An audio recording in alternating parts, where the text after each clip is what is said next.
So tonight's lecture covers the endocrine system, and this is chapter 18, beginning on page 647 of your textbook. The endocrine system refers to the collection of glands of an organism that secrete hormones directly into the circulatory system that are to be carried towards a distant target organ, and its main function is to maintain homeostasis. Organization of the endocrine system. It's referred to as the neuroendocrine system, and we'll see how it's related to the nervous system here in a few slides, but its general functions are communication, integration, and control. Secreting cells send hormone molecules by the way of the blood to specific target cells. Hormones are carried to almost every point in the body and can regulate most cells. Endocrine glands are ductless glands composed of glandular epithelium, and you should remember that from chapter 4. So as I said on the previous slide, we'll compare the nervous and endocrine systems and how they help to control homeostasis. So the nervous and endocrine systems act together to coordinate functions of all body systems. Recall that the nervous system acts through nerve impulses conducted along axons of neurons. At synapses, nerve impulses trigger the release of a mediator or messenger molecule called a neurotransmitter. The endocrine system, on the other hand, controls body activities by releasing mediators that are called hormones. But the means of control of the two systems are very different. A hormone is a molecule that is released in one part of the body and regulates the activity of cells in other parts of the body. Most hormones enter interstitial fluid and then the bloodstream. So essentially the blood delivers the hormones to the target cells. So when the hormones circulate through the blood, they will find their target cells and bind to receptors on them. So this slide is table 18.1 on page 648. And this is just kind of a breakdown of the comparison of control by the nervous and endocrine systems. So we see we've got a characteristic, and then it breaks it down into the nervous system aspect and the endocrine system aspect. So let's go through this table in a little bit more detail. Mediator molecules, well, the nervous system side, the neurotransmitters are released locally in response to nerve impulses. On the endocrine side, hormones are delivered to tissues throughout the body by blood. The site of mediator action, for the nervous system, it's close to the site of release at the synapse and binds to receptors in the postsynaptic membrane. And in the endocrine system, it's far from site of release, usually, and binds to the receptors on or in target cells. Types of target cells: muscle cells, gland cells, and other neurons. And the endocrine system just sticks to cells throughout the body. Time to onset of action, typically within milliseconds for the nervous system, and it can take seconds to hours or days for the endocrine system to onset. I was saying that on the previous slide, that the nervous system is typically in the blink of an eye, and the endocrine system is going to take a little bit longer time to react. In most cases, now, some hormones are going to react faster than others, but none of them will react as fast as a neuron or a synapse will. The duration of action, again, for the nervous system is generally briefer, and of course for the endocrine, then it's going to be longer. So if you recall from chapter 4, there are two types of glands in the body. That's exocrine and endocrine. So let's talk about exocrine glands for a moment. Exocrine glands secrete their products into ducts. None of these are hormones. So there's a distinct difference right there. These glands include the sudoriferous or sweat glands, the sebaceous glands, the mucus glands, and the digestive glands, and several other glands throughout the body.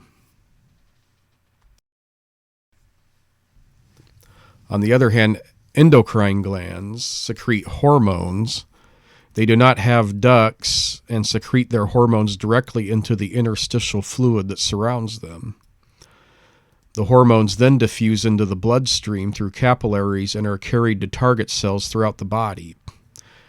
Examples of endocrine glands include the pituitary, thyroid, parathyroid, adrenal, and pineal glands.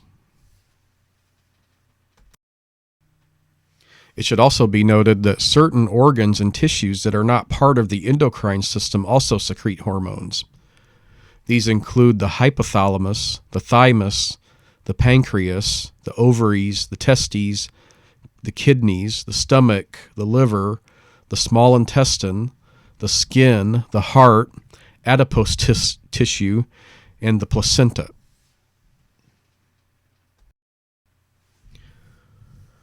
So this cartoon is on page 649, figure 18.1. And this just gives you kind of a broad overview of the previous slide where I gave you the laundry list of different endocrine glands and organs and tissues that also secrete hormones. Although a given hormone travels throughout the body in the blood, it affects only specific target cells. Hormones, like neurotransmitters, influence their target cells by chemically binding to specific protein receptors. Only target cells for a given hormone have receptors that bind and recognize that hormone. For example, thyroid-stimulating hormone binds to receptors on the cells of the thyroid gland, but it does not bind to cells of the ovaries because the ovarian cells do not have the thyroid-stimulating hormone receptors. Receptors, like other cellular proteins, are constantly being synthesized and broken down. Generally, a target cell has some 2,000 to 100,000 receptors for a particular hormone. If a hormone is present in excess, the number of target cell receptors may decrease, and this is an effect that we call down regulation. For example, when certain cells of the testes are exposed to high concentration of luteinizing hormone, the number of luteinizing hormone receptors decreases. Downregulation makes a target cell less sensitive to a hormone. On the other hand, when a hormone is deficient, the number of receptors may increase. This phenomenon is known as upregulation, and it makes a target cell more sensitive to a hormone. So this cartoon is on page 650, figure 18.2. So this shows an endocrine cell releasing a hormone into the interstitial fluid, and that's going to diffuse into the capillary and travel through the bloodstream until it diffuses out and interfaces with a hormone receptor on some distant target cells. And this is an example of circulating hormones. So this is the same cartoon on page 650. Hormones that don't circulate are what we call local hormones or paracrines. Paracrines are acting on neighboring cells. And those cells that act on the same cell that secretes them are what we call autocrines. So notice the difference here when we look at the cartoon that there's a nearby target cell. Remember what we said about hormones is that they usually act on distant cells, but that key word there is usually. In this case, they're acting close together. And we see then we call these neighboring cells, therefore. And these this paracrine cell is releasing this hormone, and this nearby target cell is interfacing with that hormone. Now, in the case of the autocrine, we see that the cell itself is releasing the hormone, and then the autocrine receptor is then interfacing with the hormone.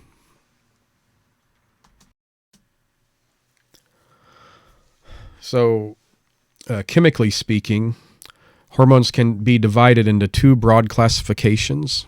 Hormones are either lipid-soluble or water-soluble. And water-soluble hormones circulate freely in the plasma, and lipid-soluble hormones circulate bound to transport proteins.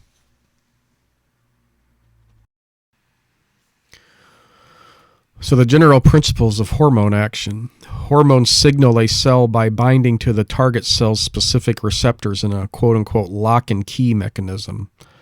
Different hormone receptor interactions produce different regulatory changes within the target cell through chemical reactions. And then we have these combined hormone actions that are called synergism, permissiveness, and antagonism. The responsiveness of a target cell to a hormone depends on, well, 1, the hormone's concentration in the blood, 2, the abundance of the target cell's hormone receptors, and 3, influences exerted by other hormones. A target cell responds more vigorously when the level of hormone rises or when it has more receptors, in the case of upregulation. In addition, the actions of some hormones on target cells require a simultaneous or recent exposure to a second hormone. In such cases, the second hormone is said to have a quote-unquote permissive effect. For example, epinephrine alone only weakly stimulates lipolysis, but when small amounts of the thyroid hormone are present, the same amount of epinephrine stimulates lipolysis much more powerfully. Sometimes the permissive hormone increases the number of receptors for the other hormone required for the expression of the other hormone's effects.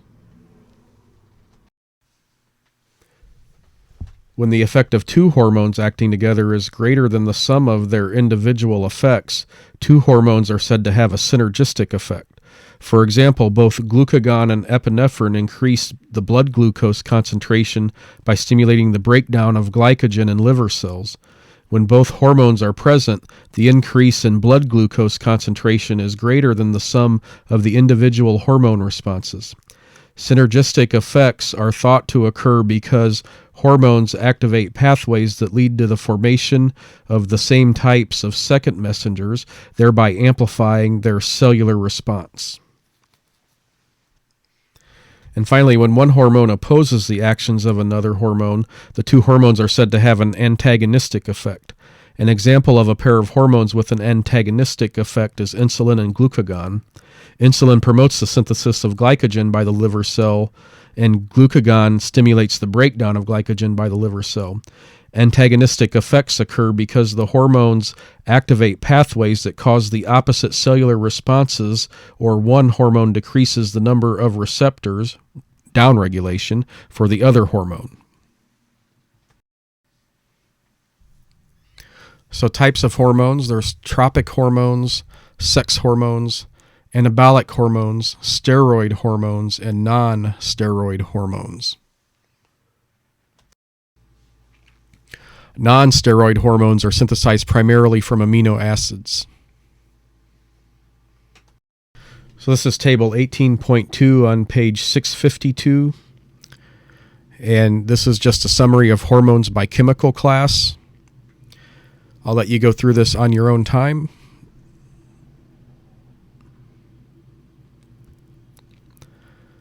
And this slide is just a continuation of table 18.2.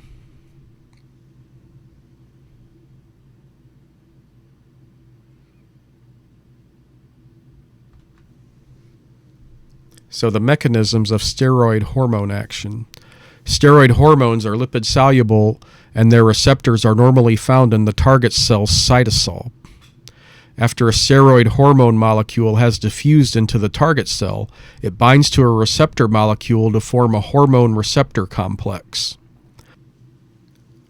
In the mobile receptor molecule, the hormone passes into the nucleus where it binds to a mobile receptor and activates a certain gene sequence to begin the transcription of messenger RNA. The amount of steroid hormone present determines the magnitude of a target cell's response. And because transcription and protein synthesis take time, responses to steroid hormones are often slow. Moving on to the next slide, responses to the same hormone may vary depending on the hormone itself and the target cell. So the response may be synthesis of new molecules, changing permeability of the cell membrane, stimulating transport of a substance into or out of the cell, altering the rate of metabolic actions, and causing the contraction of smooth or cardiac muscle. So this cartoon is on page 653, figure 18.3, and we can see lipid-soluble hormones bind to receptors within target cells. So we see the hormone traveling in the bloodstream, diffusing out, diffuses into the cell, makes its way into the nucleus where the activated receptor hormone complex alters gene expression. And then step 3, the newly formed mRNA directs synthesis of specific proteins on ribosomes. Then we ultimately have a new protein, and then the new protein will alter the cell's activity. And this figure is 18.4 on page 654.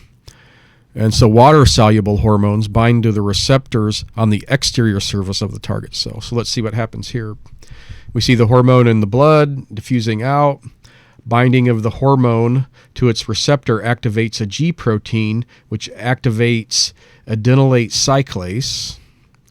And so we can see that cAMP's involved in that.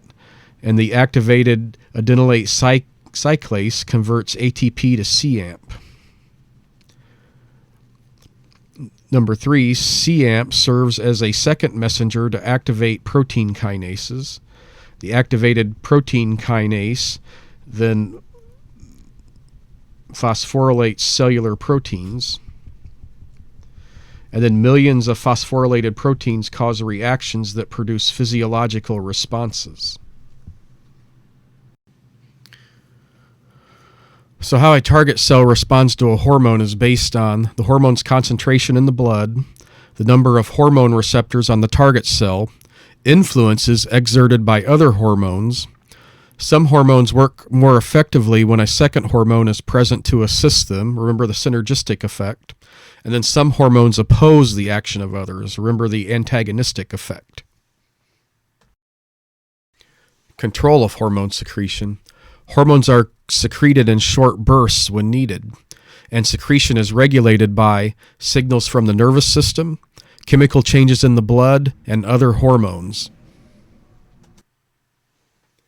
I should also point out that most hormone regulation is achieved by a negative feedback.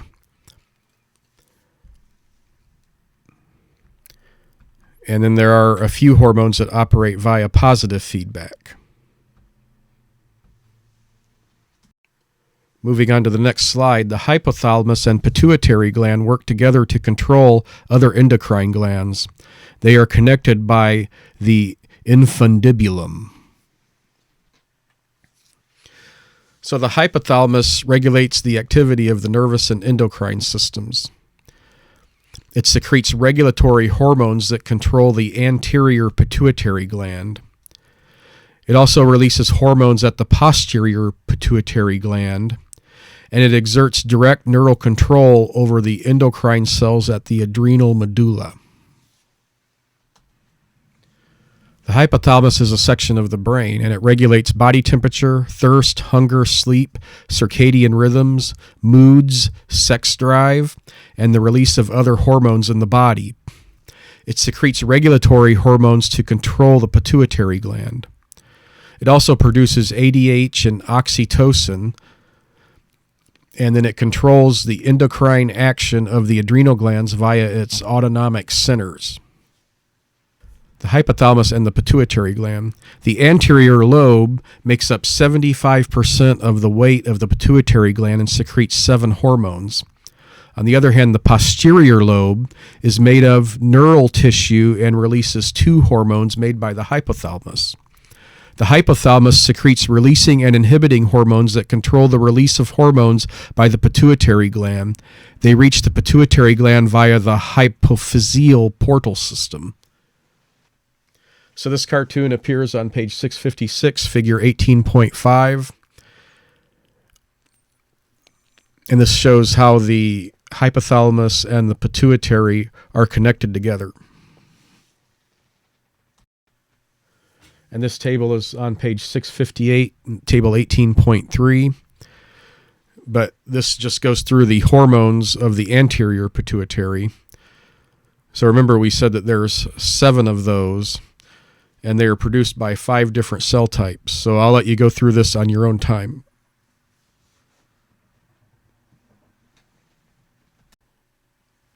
The anterior pituitary gland hangs just inferior to the hypothalamus in the sella turcica.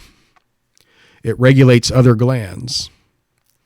It's responsible for prolactin, corticotropin, thyroid-stimulating hormone, gonadotropins, follicle-stimulating hormone, luteinizing hormone, and growth hormone. So here we are on page 660, figure 18.6.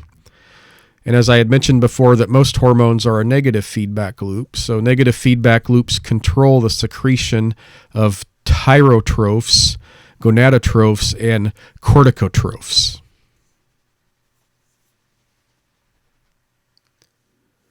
Human growth hormone is the most plentiful anterior pituitary hormone. It is released in bursts every few hours by somatotrophs. Their activity is controlled by hypothalamic hormones, growth hormone releasing hormone, and growth hormone inhibiting hormone. And this cartoon is figure 18.7 on page 660. But we can see that we have some low blood glucose, and that's going to stimulate the release of the GHRH, and that's stimulated by the secretion of the human growth hormone by somatotrophs. And then the HGH and the IGF speed up the breakdown of liver glycogen into glucose, which enters the blood more rapidly. The blood glucose level rises to normal. If the blood glucose level continues to increase, hyperglycemia inhibits the release of GHRH. And then on the other side of the diagram, we see if there's a case of high blood glucose, it stimulates the release of GHIH. GHIH inhibits the secretion of human growth hormone by somatotrophs. Then a low level of HGH and IGFs decreases the rate of glycogen breakdown in the liver, and glucose enters the blood more slowly. Then the blood glucose level will fall to normal. If the blood glucose continues to decrease, hypoglycemia inhibits the release of GHIH. So to summarize, the anterior pituitary gland secretes human growth hormone, thyroid-stimulating hormone, follicle-stimulating hormone, luteinizing hormone, prolactin, adrenocorticotropic hormone, and melanocyte-stimulating hormone. And this is table 18.4 on page 662. And this is a summary of the principal actions of the anterior pituitary hormones. So this is a good table for you to review. I'll let you do that on your own time. On the other hand, the posterior pituitary gland does not synthesize any hormones, but stores and releases hormones from axon terminals, 2 hormones produced by the neurosecretory cells of the hypothalamus: oxytocin and antidiuretic hormone. Axons from the neurosecretory cells form the hypothalamo-hypophyseal tract. So this is figure 18.8 on page 663. And this shows the hypothalamus and in relation to the posterior and anterior pituitaries.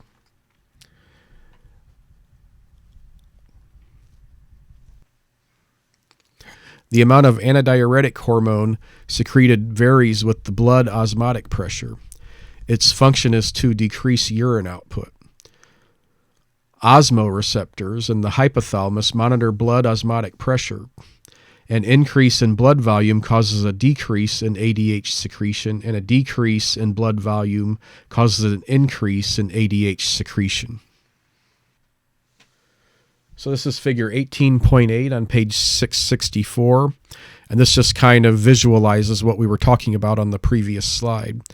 So we see we have high osmotic pressure, and that's stimulating the hypothalamic osmoreceptors. And then the osmoreceptors activate the neurosecretory cells that synthesize the release of ADH.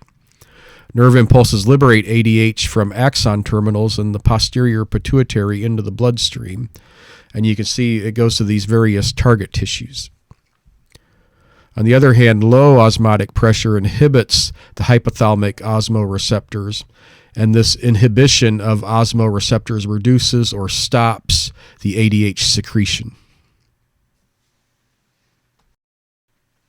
This table is on page 665, table 18.5, and this is just a summary of the posterior pituitary hormones. So again, I'll just let you review this table on your own time.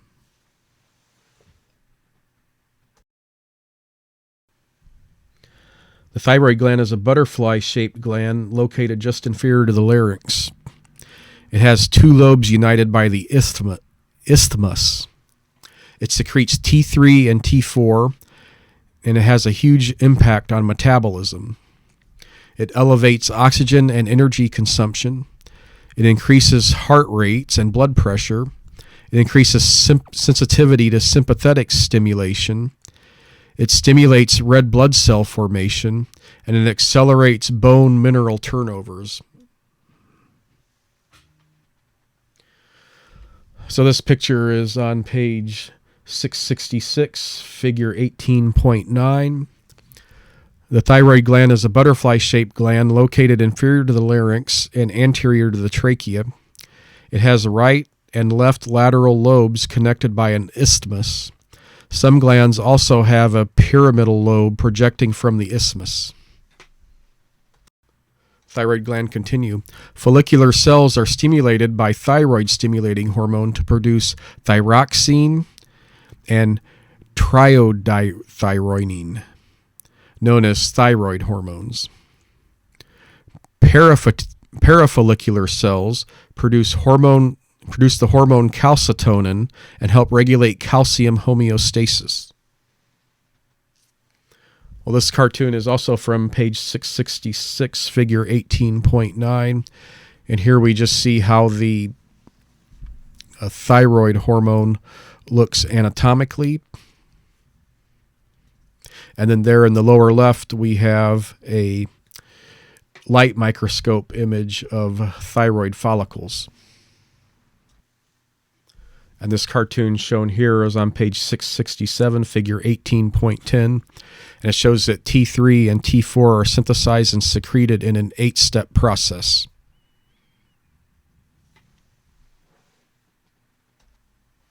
Thyroid hormones increase the basal metabolic rate. They help maintain normal body temperature.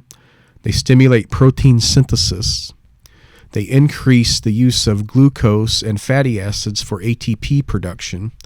They upregulate beta receptors that attach to catecholamines, and they work with human growth hormone and insulin to accelerate body growth. Thyrotropin-releasing hormone from the hypothalamus and thyroid-stimulating hormone from the anterior pituitary stimulate the synthesis and release of thyroid hormones in a 5-step process.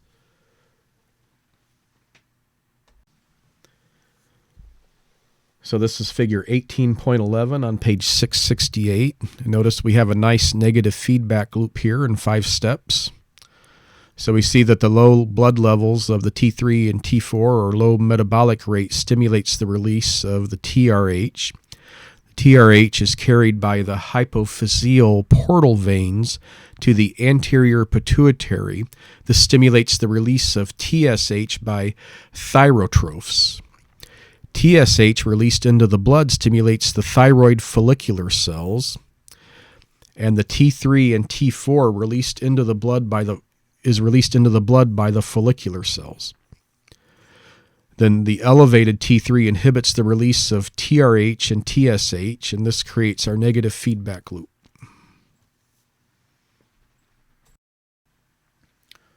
So page 669, table 18.6. This is just a summary of the thyroid gland hormones, and I'll let you spend a little bit of your own time studying this. The parathyroid glands are located on the posterior aspect of each lobe of the thyroid gland. There are 2 parathyroid glands, one inferior and one superior. And this cartoon is on page 670, figure 18.12. So you can see the little green dots there on the thyroid that are what we call the parathyroid glands. The parathyroid glands contain 2 types of cells, the chief cells, and they produce the parathyroid hormone, and the oxyphal cells, whose function is not known in normal parathyroid glands, but which secrete excess PTH in cases of parathyroid cancer. And this is also page 670, figure 18.12, and here we just see a light micrograph of the parathyroid gland.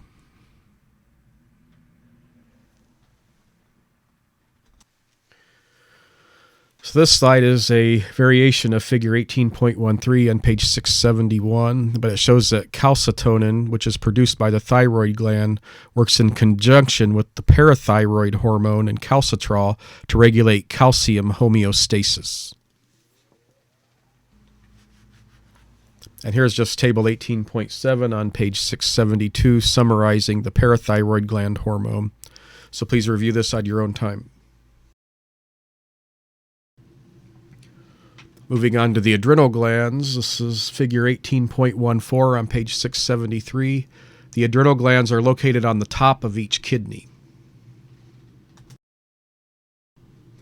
The adrenal glands are divided into 2 regions, the outer cortex and the medial medulla. Then the glands are covered by a connective tissue called a capsule. And this is also part of figure 18.14, and it shows an artist's rendition of what an adrenal gland looks like. The cortex is divided histologically into 3 regions: the zona glomerulosa, the zona fasciculata, and the zona reticularis. And then we can see that each zone of the adrenal gland is responsible for different types of secretions. And we also have a nice light microscopic image of a adrenal gland, and this is still on page 673, figure 18.14. So the hormones of the adrenal cortex: the aldosterone increases the absorption of sodium and water. Glucocorticoids, this relates to cortisol. Cortisol in the body is the primary stress hormone. It increases sugars in the bloodstream, and it enhances your brain's use of glucose. It also increases the availability of substances that repair tissues. And as I had mentioned on the previous slide, the 3 zones of the adrenal gland. So we see the zona glomerulosa secretes hormones called mineralocorticoids, and they're used to regulate mineral homeostasis. The zona fasciculata secretes hormones called glucocorticoids that affect glucose homeostasis. The zona reticularis secretes weak androgens, and these are hormones that have masculinizing effects. Aldosterone is the major mineral corticoid secreted by the adrenal gland. It helps regulate sodium and potassium homeostasis. The renin-angiotensin-aldosterone pathway controls the secretion of aldosterone. The secretion of glucocorticoids is regulated by a negative feedback loop, as it is with most hormones, and they help control protein breakdown, glucose formation, lipolysis, resistance to stress, inflammation, and immune responses. And here we see the glucocorticoid negative feedback loop on page 675, figure 18.16.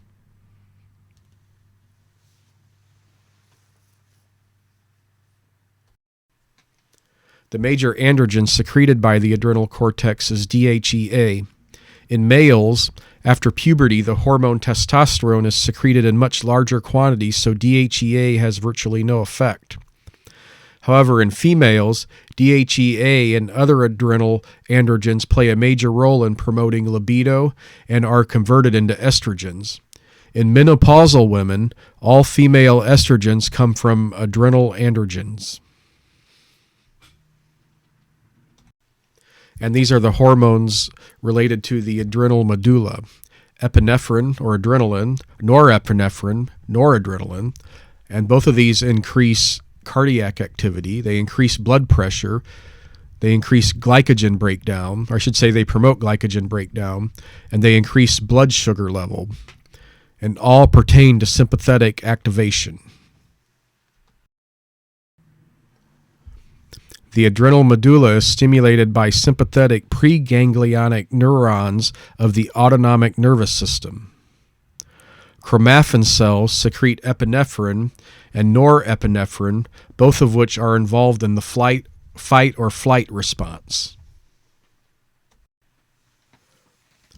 And here we see table 18.8 on page 677.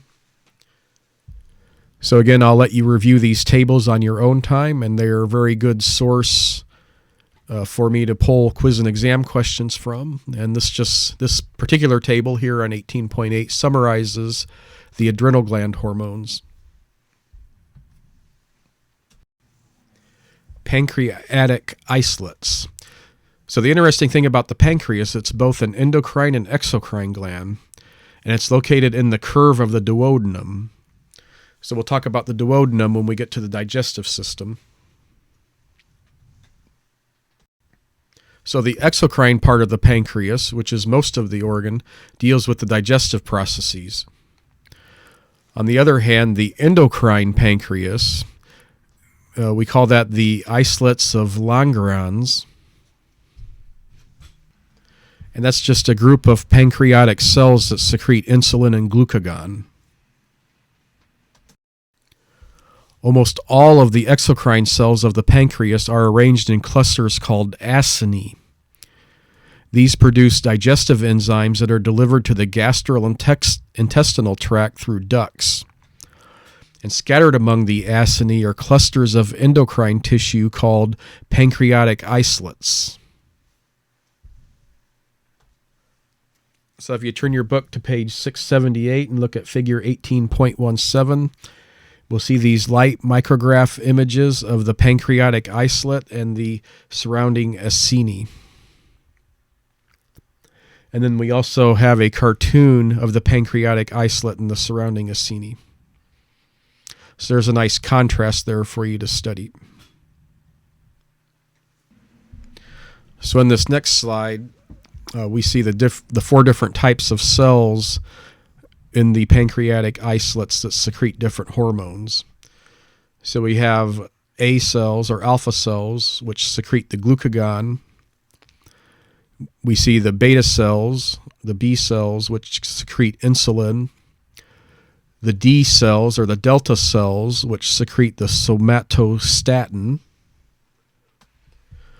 Somatostatin is a hormone that inhibits the gastric secretion and somatotropin release.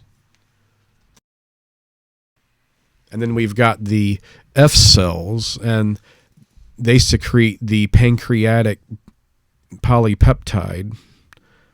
And this is a small protein made by the pancreas that helps control the release of other substances made by the pancreas. For instance, the amount of pancreatic polypeptide in the blood increases after a person eats. It may also increase with age and in certain diseases such as diabetes and pancreatic cancer. So the F cells are secreting a protein, not a hormone. So let's break down the hormones of the pancreatic isolates. So the glucagon, again produced by the alpha cells, this is going to stimulate the breakdown of glycogen. It stimulates the breakdown of triglycerides, and it stimulates the production of glucose in the liver. And insulin, produced by the beta cells, is the opposite the effect of glucagon. And the somatostatin, which we talked about, is produced by the delta cells, and this regulates the release of glucagon and insulin. And again, this brings us to table 18.9, page 680, and I will let you review this table on your own time. This is just a review and summary of the pancreatic isolate hormones. And this next slide is also a continuation of table 18.9 on the same page. Please study this on your own time. I like to pull quiz and exam questions from tables. So this brings us to the gonads, the ovaries and the testes, and they produce gametes. These gametes are called the oocytes and sperm, respectively. The ovaries and testes are your primary sex organs. The ovaries produce two types of estrogen. They produce progesterone, relaxin, and inhibin, and the testes produce testosterone. So the book's not going into a lot of details on the ovaries and testes, which we will go into more detail on when we get to the reproductive systems. So this is figure 18.10 on page 681. And again, I'd like for you to study this table on your own time. So moving on to the pineal and the pineal gland and the thymus. The pineal gland is attached to the roof of the third ventricle of the brain and secretes melatonin, which helps to regulate the body's biological clock. The thymus is located behind the sternum between the lungs. It produces thymosin, thymic humoral factor, thymic factor, thymopoietin, all of which promote the maturation of the immune system's T cells. So this slide takes us back to figure 18.1 on page 649. And if you look in the box right where the cartoon model seems like he's looking right at it, you can see the pineal gland and how it's situated near the hypothalamus and the pituitary gland in the brain. And if we look inferiorly and medially to the lungs, we can see where the thymus is located. So, page 682, other endocrine tissues and organs, eicosanoids and growth factors. Several tissues and organs which are not part of the endocrine system are able to produce hormones. Remember, we talked about that at the beginning of the lecture. And then this table is on page 683, table 1811. So please give this a good review on your own time.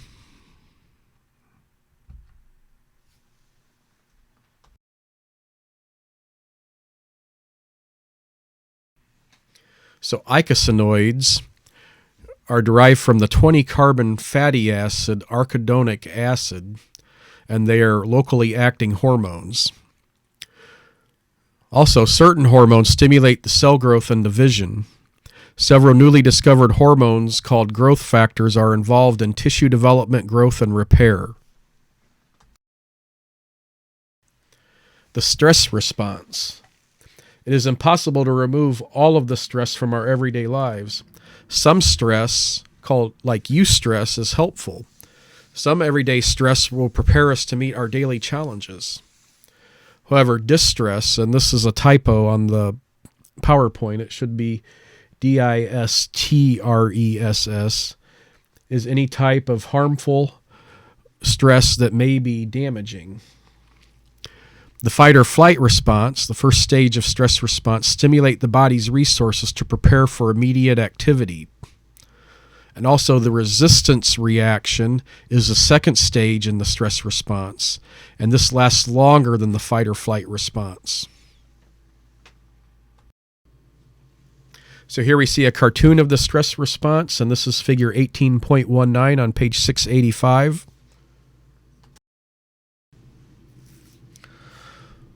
So remember, we're looking at this pituitary up there at the top of the page. Remember about hormones is that they are sent over long distances through the body.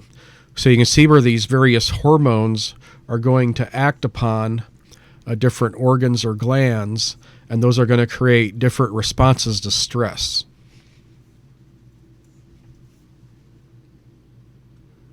So let's talk about the development of the endocrine system.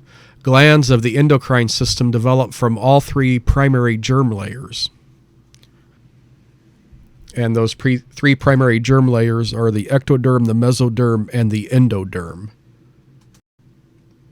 And as I forgot to mention on the previous slide, this is page 687, figure 18.20. So here we see the development of the pituitary gland between 5 and 16 weeks. Notice the infundibulum beginning to form. And then eventually, around the 16-week period, we start to see the hypothalamus and the anterior and posterior pituitaries become discernible. Aging in the endocrine system. Although some endocrine glands shrink as we get older, their performance may or may not be compromised. Production of growth hormone by the anterior pituitary decreases, which is one cause of muscle atrophy as aging proceeds. As aging brings about changes in the levels of most hormones, some increase while some decrease. In addition, levels of some hormones like epinephrine, norepinephrine remain the same. Histologically, most endocrine glands reduce in size and contain increasingly more fibrous connective tissue with age. And this focus on homeostasis is useful. You can see that on page 690. So this just goes through all of the systems of the body and how the endocrine system will help to regulate homeostasis in conjunction with those systems. So please give this a good study on your own time. And finally, this brings us to the disorders of the endocrine system. Well, there are many endocrine disorders, and some are more common than others.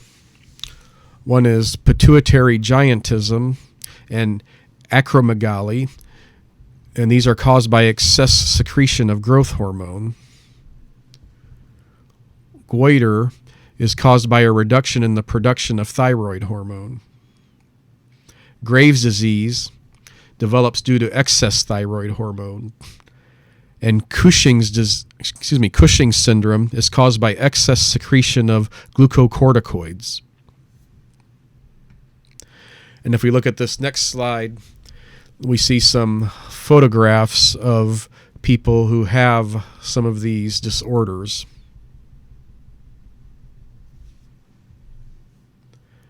And that concludes tonight's lecture.